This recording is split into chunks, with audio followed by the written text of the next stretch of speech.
Beredar berita hoaks yang memberitakan seorang anak menggigit jari ibunya hingga terputus lalu memakannya.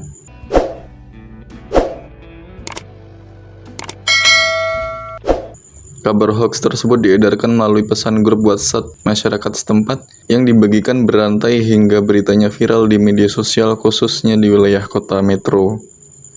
Berita hoaks itu pun langsung dibantah oleh Ansori, warga RT 20 RW 4 Kelurahan Ganjar Asli, selaku ayah dari pria yang fotonya disebarkan dan diberi caption tidak pantas tersebut. Assalamualaikum warahmatullahi wabarakatuh. Saya Ansori, warga RT 20 RW 4 Ganjar Asri. Saya akan mengklarifikasikan terkait beredarnya foto dan video anak dan istri saya yang dirasikan karena pembantaian, bahwa video tersebut tidak benar.